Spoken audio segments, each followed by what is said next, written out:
السلام کی بارگاہ اقدس کے اندر صحابی رسول نے سوال کیا، یا رسول اللہ محشر کے میدان کے اندر جب ہماری آپ کی ملاقات طے ہو تو کہاں پہ ہو سکتی ہے؟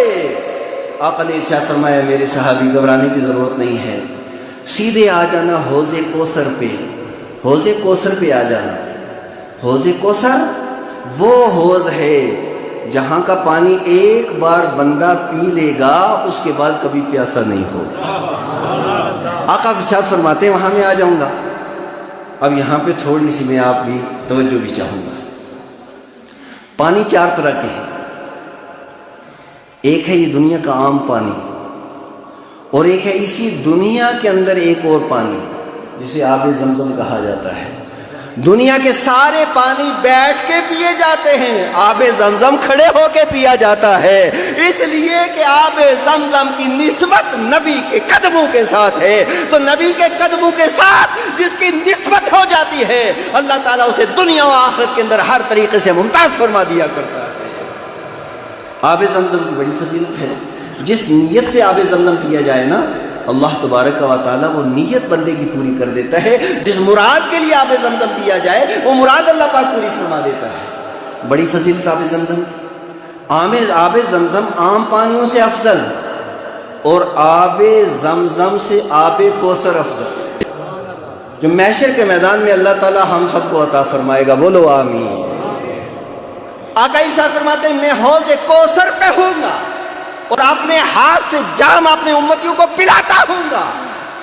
اب ایک پانی عام پانی، پھر آب زمزم، پھر آب کوثر، آئے ہائے ایک پانی اور بھی ہے جس کو پیا تو چند لوگوں نے ہے، لیکن وہ عام پانی تو عام پانی، وہ آب زمزم سے بھی افضل، آب کوثر سے بھی افضل ہے۔ وہ پانی کون سا ہے؟ وہ پانی ہے جو نبی پاک علیہ الصلوۃ والسلام کی انگلیوں مبارک سے نکلا ہے۔ صحیح بخاری کے اندر ہے، صحابہ کرام پیاسے ہو گئے، حضور کی بارگاہ میں آئے، یا رسول اللہ پانی کا کوئی انتظام نہیں۔ آقا کریم علیہ الصلوۃ والسلام نے ایک پیالے کے اندر اپنا ہاتھ رکھا، اس کے بعد لہرا دیا، نبی پاک علیہ الصلوۃ والسلام کی انگلیوں کے درمیان سے پانی کے چشمے جاری ہو گئے۔ وہ پانی سب سے افضل ہے۔ تو میں عرض کر رہا تھا صحابی رسول مصطفیٰ کریم علیہ السلام کی بارگاہ اقدس کے اندر یہ سوال کیا، یا رسول اللہ محشر کے میدان میں اگر آپ سے ملاقات کرنی ہو کہاں ملاقات ہوگی؟ نبی پاک علیہ السلام نے ارشاد فرمایا حوض کوثر پہ آ جانا، میری امت پیاسی ہوگی، میں انہیں پانی پلاتا ہوں گی۔ یا رسول اللہ اگر وہاں بھی ملاقات نہ ہو تب؟ آقا ارشاد فرماتے کوئی بات نہیں، میزان عدل پہ آ جانا۔ یہ میزان عدل کیا ہے؟ جہاں پہ میرے اور تیرے اعمال تولے جائیں گے، ہمارے وہ کالے کارنامے جہاں پہ تولے جائیں گے، ہمارے اچھے کارنامے جہاں پہ تولے جائیں گے، ہمارے نیک عمل جہاں پہ تولے جائیں گے، ہمارے برے کارنامے جہاں پہ تولے جائیں گے، اسے میزان عدل کہا جاتا ہے۔ رب قدوس عدالت فرمائے گا، اس دن ہم سب کو وہاں اس کی بارگاہ میں جا کر کے فَمَن يَعْمَلْ مِثْقَالَ ذَرَّةٍ خَيْرًا يَرَهُ وَمَن يَعْمَلْ مِثْقَالَ ذَرَّةٍ شَرًّا يَرَهُ۔ ہر نیکی کا اللہ تعالیٰ صلہ بھی دے گا اور ہر ایک گناہ کی ہمیں سزا بھی ملنا ہی ملنا ہے، اور میزان عدل ہوگا۔ آقا ارشاد فرماتے ہیں کہ میزان عدل پہ آ جانا اور وہاں پہ ملاقات ہو جائے گی۔ آیا ہے میزان عدل بہت بڑا ایک میزان، بہت بڑا ترازو ہے، اور جب اس کے اندر گناہ رکھے جائیں گے تو جس کے گناہ زیادہ ہوں گے تو وہ پلہ اوپر جائے گا، اور اگر نیکیاں زیادہ ہوں تو نیکیوں والا پلہ اوپر جائے گا۔ یعنی دنیا کا ترازو یہ ہوتا ہے کہ یہاں وزن زیادہ ہو تو نیچے آتا ہے، لیکن میزان عدل کا مسئلہ اس سے بالکل الٹا ہے۔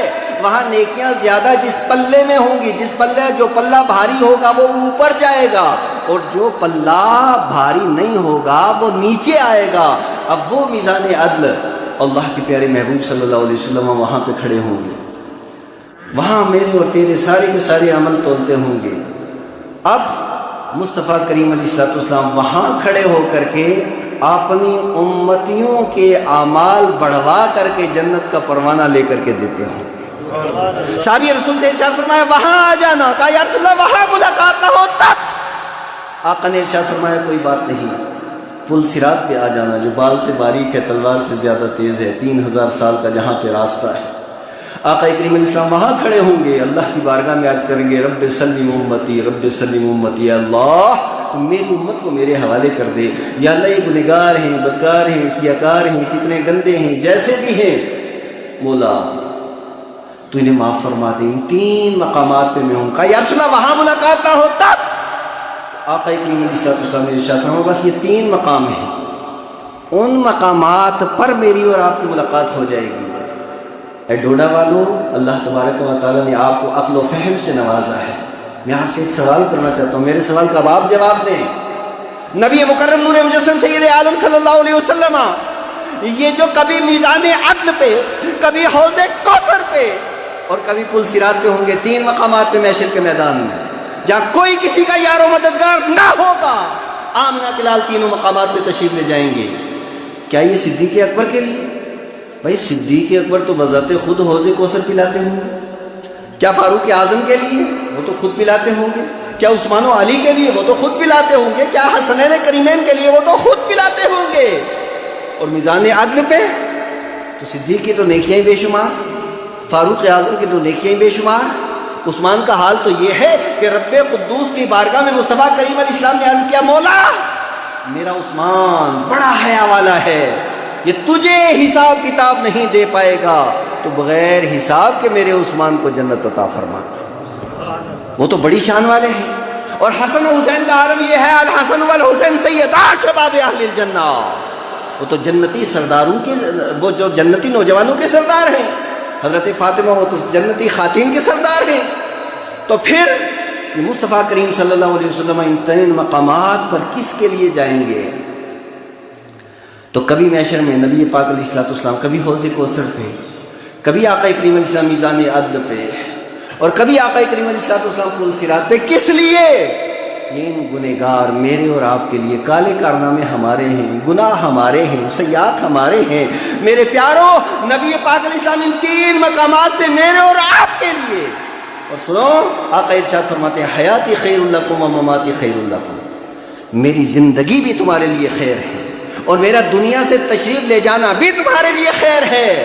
اٹھا کے دیکھیے ابو داؤد، جب پیر کا دن ہوتا ہے اور جمعرات کا دن ہوتا ہے، یہ 2 دن، ایک پیر کا، ایک یہ جمعرات آج کا دن ہے نا، اور ایک پیر کا سوموار، یہ 2 دن ایسے ہیں کہ میرے اور تیرے، ہمارے سارے عمل مصطفیٰ کریم علیہ السلام کی بارگاہ میں پیش ہوتے ہیں۔ اب حضور علیہ السلام جب دیکھتے ہیں کہ میرے فلاں امتی نے کیا کیا، فلاں نے کیا کیا، یعنی نماز بھی ہے، روزہ بھی ہے، زکوٰۃ بھی ہے، حج بھی ہے، عبادت بھی ہے، ریاضت بھی ہے، مسجد بھی ہے، مدرسہ بھی ہے، تلاوت بھی ہے، آقا خوش ہوتے ہیں۔ لیکن جب دیکھتے ہیں کہ میرے امتی نے رات کے اندھیرے میں کیا کیا ہے، دن کے اجالے میں کیا کیا ہے، اس نے خلوت میں کیا کیا ہے، جلوت میں کیا کیا ہے، یہاں کیا کیا ہے، وہاں کیا کیا ہے، کتنے جھوٹ بولے ہیں، کتنے دھوکے دیے ہیں، کتنے لوگوں سے فراڈ کیا ہے، کتنی نمازیں چھوڑی ہیں، کتنی غیبتیں کی ہیں، کتنی چغلیاں کی ہیں، کتنے جھوٹ بولے، سب کچھ حضور کی بارگاہ میں پیش کیا جائے گا۔ ایسے ماحول میں، ایسے وقت میں نبی مکرم صلی اللہ علیہ وسلم اپنی رحمت والے ہاتھ اللہ کی بارگاہ میں اٹھا دیں گے، یا اللہ اگر یہ گندا ہے، تیرا بندہ ہے، میرا امتی ہے، تو اسے معاف فرما دینا۔ تو حضور کی دعاؤں کی وجہ سے اللہ تعالیٰ ہمارے گناہوں کو معاف فرمائے گا۔ حضرات گرامی، یہ بیچ میں یہ جملہ لانا اس لیے ضروری تھا کہ دیکھو محشر کے میدان میں ماں باپ نے ہمیں چھوڑ دیا، بہن بھائی نے ہمیں چھوڑ دیا، استاد شاگرد کا بڑا قریبی رشتہ ہوتا ہے، استاد نے شاگرد کو، شاگرد نے استاد کو چھوڑ دیا۔ وہاں بھی اگر کام آیا تو آمنہ کا لال کام آیا، امام الانبیاء کام آئے ہیں۔ اس وجہ سے ساری دنیا سے اگر منہ موڑنا پڑے موڑ لینا، ساری دنیا سے لڑنا پڑے ڈٹ جانا، ساری دنیا کو چیلنج کرنا پڑے کر دینا، لیکن تیرے قدموں میں جو ہے غیر کا منہ کیا دیکھے، کون نظروں میں چڑھے دیکھ کے تلوا تیرا۔ حضور کے تلوے کے اندر سارے جلوے ہیں، حضور کی بارگاہ میں اور حضور کے دامن سے وابستہ رہے گا۔ حضرات گرامی، یہی محشر کا میدان جب قائم ہوگا، اللہ کے پیارے محبوب ارشاد فرماتے ہیں جب محشر کا میدان قائم ہوگا تو ایسے وقت میں اور ایسے ماحول میں حضرت ابو موسیٰ اشعری رضی اللہ تعالیٰ عنہ حدیث کے راوی ہیں، ایسے وقت میں اللہ تبارک و تعالیٰ علماء کو بلائے گا، ارشاد فرمائے گا یا معاشر العلماء، او علماء کی جماعت ادھر آ جاؤ۔ اللہ تبارک و تعالیٰ علماء کو الگ کرے گا، سارے علماء کی جماعت پوری الگ ہو جائے گی، بڑے پریشان ہو جائیں گے علماء۔ محشر کا میدان ہے نا، محشر کی تو آپ نے ہی کھولنا کی ہے، اور پھر اس کے بعد رب قدوس ارشاد فرمائے گا یا معاشر العلماء انی لم ازا علما فیکم لان اعذبکم اذهبوا قد غفرت لکم. اے علماء، میں نے تمہیں اس لیے تو عالم نہیں بنایا تھا نا، اس لیے تمہیں ممبر کے اوپر تو نہیں بٹھایا تھا، اس لیے تمہیں علم دین اور علم نافع نہیں عطا کیا تھا کہ میں تمہیں عذاب کے اندر گرفتار کروں. آج میں تم سب کو اکٹھے ہو کر کے خوشخبری سناتے ہوں جنت کے اندر چلے جاؤ، میں نے تم سب کو معاف کر دیا، سب کی مغفرت و بخشش فرما دی. حضرت گرامی وقار حضرت ابو امامہ باہلی رضی اللہ تعالیٰ عنہ اس کے راوی ہیں، اور یہ حضرت امام طبرانی نے المعجم الکبیر کے اندر اسے روایت کیا ہے. اللہ کی پیارے محبوب الاسلام ارشاد فرماتے ہیں یجاء یوم القیامت العابد والعالم، کہ قیامت کے دن ایک عابد کو لایا جائے گا، ایک عالم کو لایا جائے گا. عابد کسے کہا جاتا ہے؟ جو پوری رات عبادت کرتا ہے، جو دن میں روزہ رکھتا ہے، جو عابد و زاہد ہو، اس کو بھی لایا جائے گا.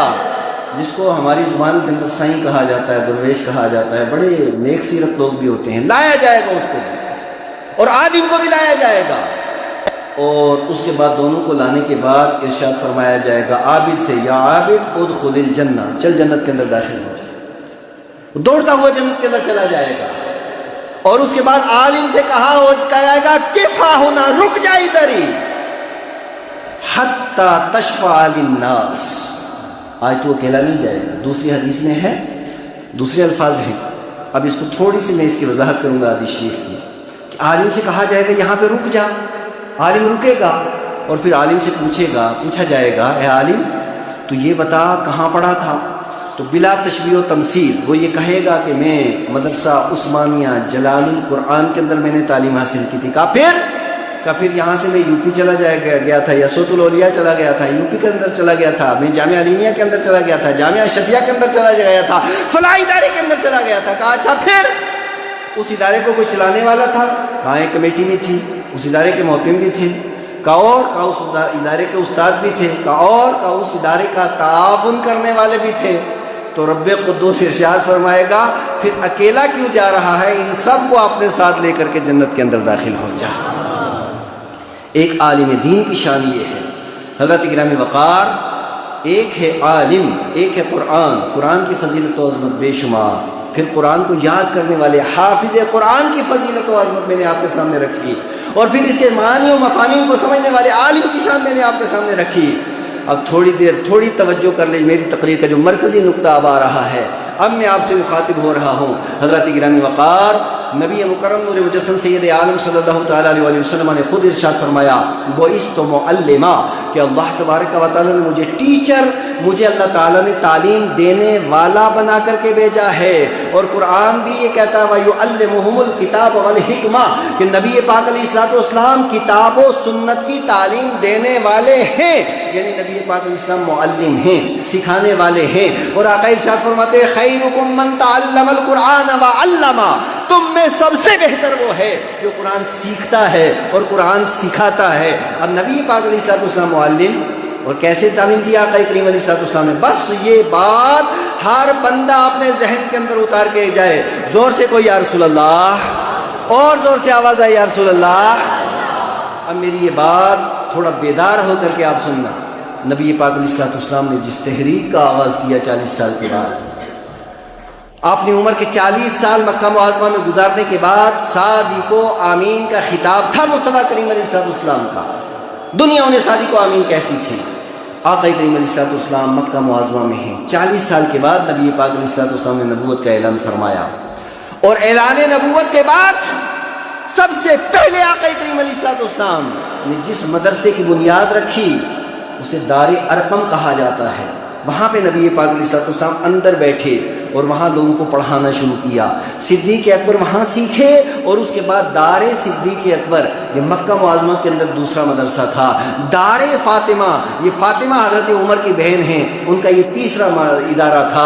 یعنی یہ مکہ معظمہ کے اندر صحابہ کرام اتنی زیادہ پریشانی کہ راستے میں کانٹے بچھائے جا رہے ہیں، اتنی زیادہ پریشانی کہ نماز کی حالت میں نبی پاک علیہ السلام کی پیٹھ مبارک کے اوپر اونٹنی کی اوجڑی لا کر کے رکھی جاتی ہے. نماز کی حالت میں نبی پاک علیہ الصلوۃ والسلام کے گلے کے اندر پھندا ڈالا جا رہا ہے، یہ سب پریشانیاں مکہ معظمہ کے اندر موجود ہیں، اس کے باوجود مصطفیٰ کریم علیہ الصلوۃ والسلام وہیں پہ بیٹھ کر کے دار بنی ارقم کے اندر لوگوں کو اللہ کے احکام بھی سکھا رہے ہیں، قرآن بھی سکھا رہے ہیں۔ آقا فرماتے بعثت معلما، مجھے سکھانے والا بنا کر کے بھیجا ہے، اور ایسا سکھایا ایسا سکھایا۔ اسی مدرسے کے پڑھے ہوئے صدیق اکبر بھی ہیں، فاروق اعظم بھی ہیں، عثمان غنی بھی ہیں، مولا علی بھی ہیں، اور دیگر صحابہ کرام ہیں۔ انہوں نے کہاں تعلیم حاصل کی ہے؟ نبی پاک علیہ السلام کی بارگاہ میں رہ کر کے دار بنی ارقم کے اندر تعلیم حاصل کی ہے۔ اور پھر مصطفیٰ کریم علیہ السلام مکہ معظمہ سے مدینہ منورہ تشریف لے گئے، اور وہاں جا کر کے قباء کے اندر نبی پاک علیہ السلام کا مدرسہ، مدینہ منورہ تشریف لے گئے، صفہ نبی پاک علیہ السلام نے خود قائم فرمایا ہے، اور وہاں نبی پاک علیہ السلام بذات خود تعلیم دیتے، اور اس شان سے آقا کریم علیہ السلام تعلیم دیتے ہیں۔ انس بن مالک کہاں پڑھے ہیں؟ ابو ہریرہ کہاں پڑھے ہیں؟ حضرت ابو امامہ کہاں پڑھے ہیں؟ حضرات انصار کہاں پڑھے ہیں؟ یہ نبی پاک علیہ السلام انہیں خود تعلیم دیتے تھے صفہ کے اندر۔ اور پھر صحابہ کرام نے نبی پاک علیہ السلام کی بارگاہ سے جب فیض حاصل کیا ہے، تعلیم حاصل کی ہے، تو تعلیم حاصل کرنے کے بعد ان صحابہ کرام نے پوری دنیا اسلام کے اندر یہ صحابہ کرام تشریف لے گئے، اور متعدد ممالک کے اندر وہاں کی جتنی جامع مساجد تھیں ان کو انہوں نے مدرسے کے اندر تبدیل کر دیا ہے، اور ایسے تبدیل کیا ہے، ایسے تبدیل کیا ہے کہ کئی صحابہ کرام کے اندر علم حاصل کرنے کا شوق اور علم حاصل کرنے کا ذوق اتنا زیادہ تھا کہ وہ صحابہ کرام اپنے گھروں سے چھوڑ کر کے ایک ایک مہینے کے مسافت طے کرتے تھے۔ کس لیے آپ آئے ہیں؟ صرف نبی پاک علیہ السلام کی ایک حدیث سننے کے لیے آئے ہیں۔ آج ہمیں دین کی قدر نہیں، اس لیے کہ باپ دادا مسلمان، کنبہ مسلمان، قبیلہ مسلمان، علاقہ مسلمان، دقت کوئی نہیں، دشواری کوئی نہیں۔ اسلام کی اگر قدر پوچھنی ہے تو حضرت بلال سے پوچھئے، حضرت خباب سے پوچھئے، صحابہ کرام سے پوچھئے، جنہوں نے جان کے نذرانے دے کر کے اس اسلام کو آگے بھی بڑھایا، اس کے پرچم کو بلند بھی کیا ہے۔ حضرات گرامی، اب یہ اسلام اس طریقے سے عرب ممالک سے نکل کر کے ہندوستان میں آیا۔ ہندوستان کے اندر مدارس اسلامیہ کی ایک سنہری تاریخ ہے۔ پورے بر صغیر غیر منقسم ہندوستان کے اندر، اور غیر منقسم ہندوستان یہ بنگلہ دیش سے لے کر کے افغانستان تک پورا یہ ہندوستان تھا، پورے بر صغیر کے اندر اتنے زیادہ مدرسے تھے، اتنے زیادہ مدرسے تھے کہ 80,000 مدرسے صرف بنگال کے اندر تھے۔ بنگال کا کچھ حصہ بنگلہ دیش اور کچھ حصہ ہندوستان کے اندر موجودہ بنگال، تو اس سارے بنگال کے اندر 80,000 مدرسے تھے جو بڑے بڑے بادشاہوں نے، سلاطین نے جو قائم کیے تھے۔ دارالحکومت دلی کے اندر 1,000 مدرسے تھے، اور کشمیر افغانستان سے لے کر کے کیرلا تک، اور کیرلا سے لے کر کے بنگال تک پورے ہندوستان کے اندر یہ مدرسوں کا جال بچھا ہوا تھا، اور پورا جال پھیلا ہوا تھا۔ کیوں؟ اس لیے کہ علم دین، یہ بات یاد رکھیں، طلب العلم فریضۃ علی کل مسلم، ہر مسلمان پر علم دین حاصل کرنا فرض ہے۔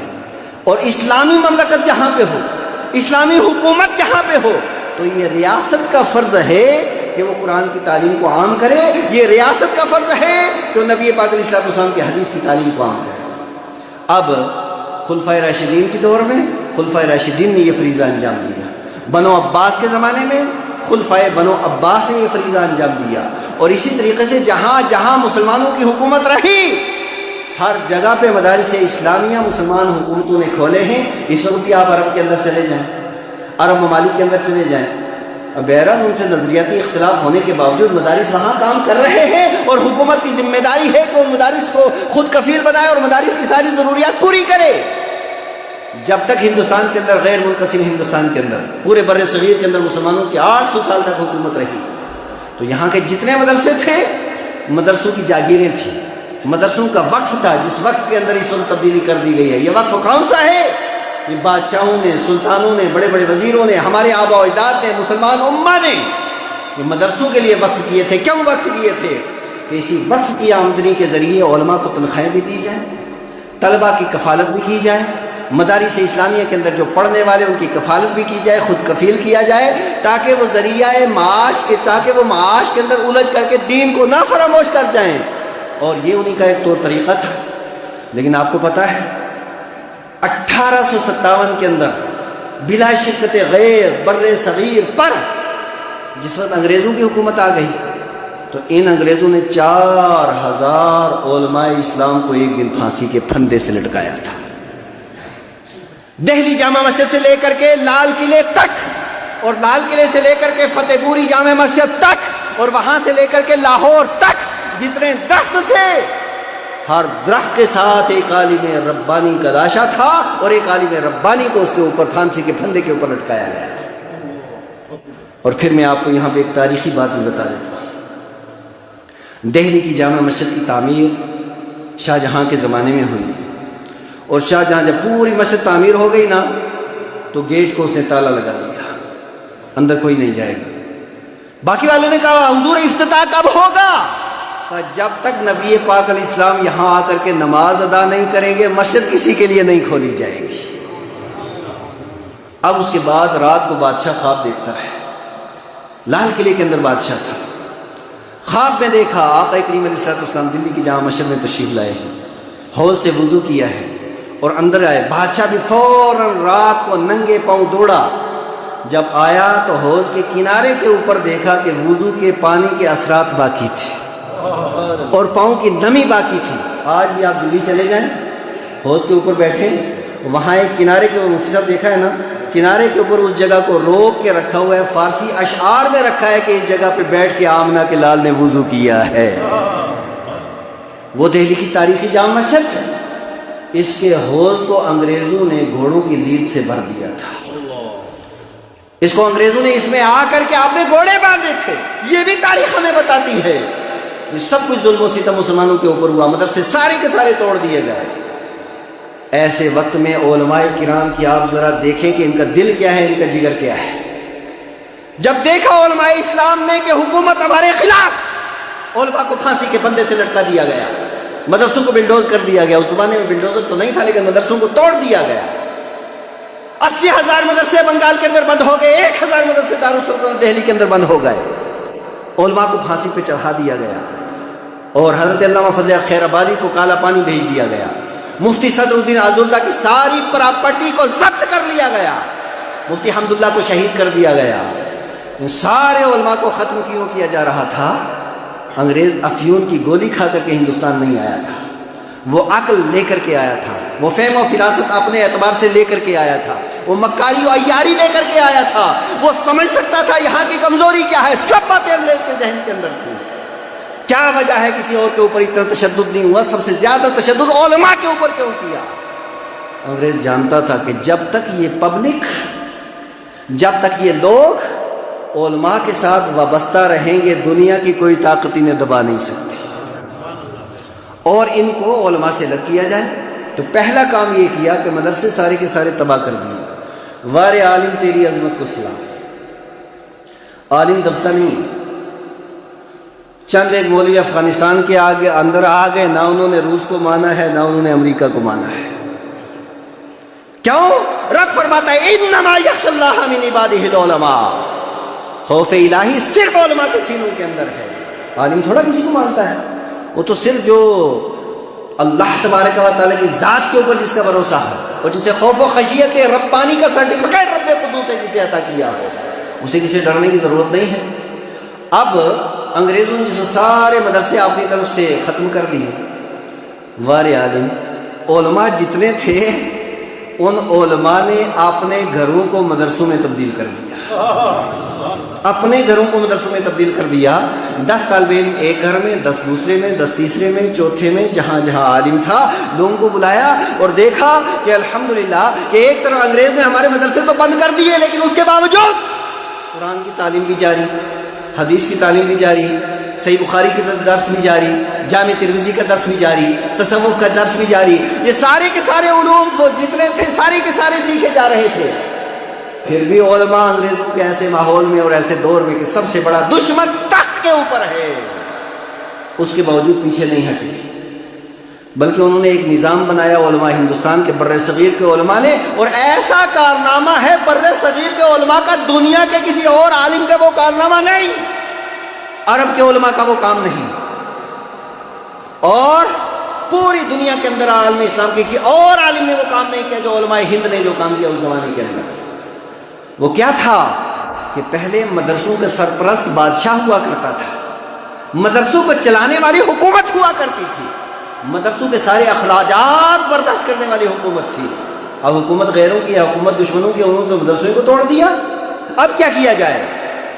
ایسے وقت میں علماء نے ہمت نہیں ہاری، اپنا طور طریقہ بدلا علماء نے، اور ایسا طور طریقہ بدلا کہ ایک نظم اور ایک نظام قائم کیا۔ وہ کیا تھا کہ اللہ تبارک و تعالیٰ نے لوگوں کو 2 دولتیں دی ہیں۔ کتنی دولتیں؟ زور سے کتنی دولتیں؟ مولا علی فرماتے ہیں ردینا قسمت الجبار فینا لنا علم وللجہال مال فإن المال یفنی عن قریب فإن العلم باق لا یزال۔ حضرت علی فرماتے ہیں کہ اللہ کی 2 دولتیں ہیں، 2 نعمتیں ہیں اللہ کی بندوں پر۔ ایک نعمت کیا ہے؟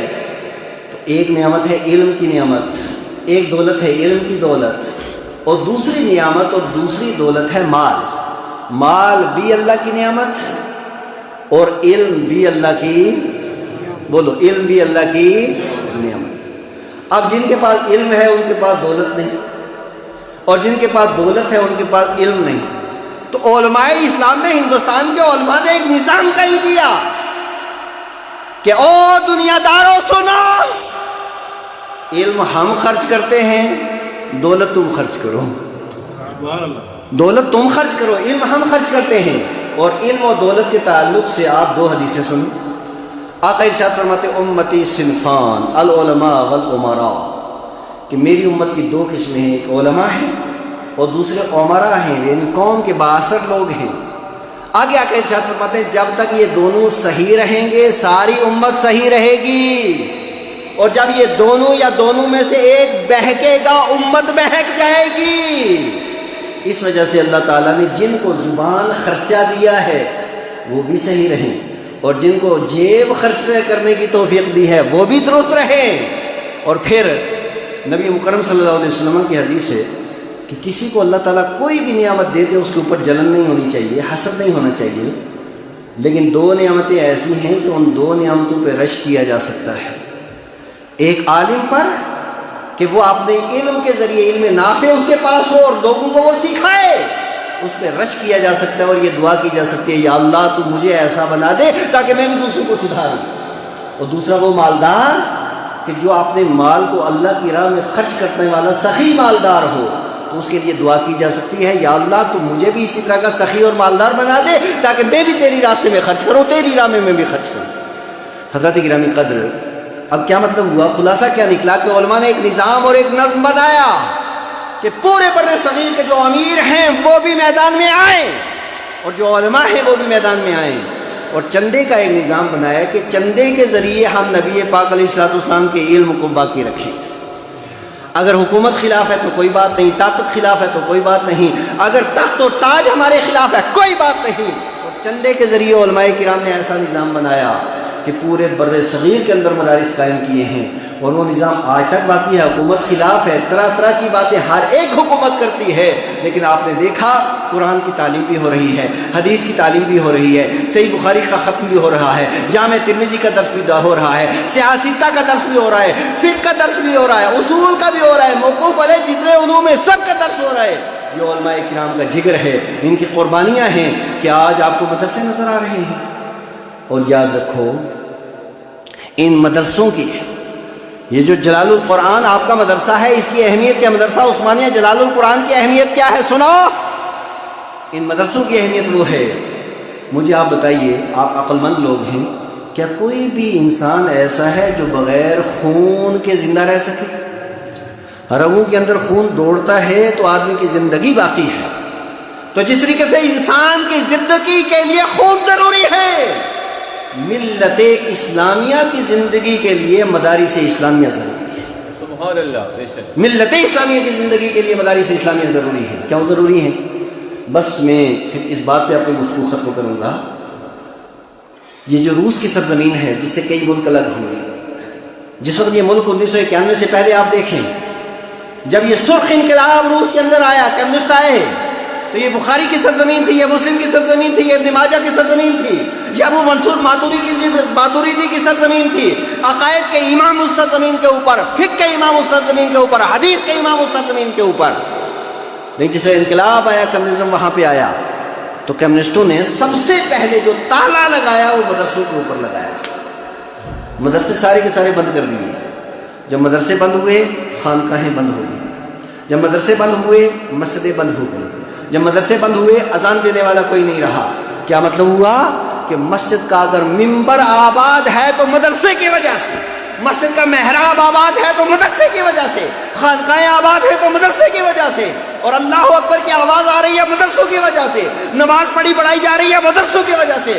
اللہ کا واسطہ مدرسوں کا خیال رکھو۔ اگر امت کو قوم کو یہ پتہ چل جائے مدرسے کی اہمیت کیا ہے تو یہ سونے کی اینٹوں سے مدرسوں کی تعمیر شروع کر دو۔ وہ مدرسوں کی اہمیت ہے۔ اس وجہ سے مدرسوں کی اہمیت کو آپ سمجھیں۔ یہ مدرسے ان کے دم قدم سے ملت زندہ ہے، ملت کی عزت مدرسوں کی وجہ سے، ملت کا وقار مدرسوں کی وجہ سے۔ اور مدرسوں کو جو علماء چلاتے ہیں نا، اب عالم ماشاءاللہ یہ چندہ لینے کے لیے جب جاتے ہیں لوگ طرح طرح کی باتیں بھی کرتے ہیں، دیکھو جی یہ ہو گیا وہ ہو گیا وہ ہو گیا، کھا گئے۔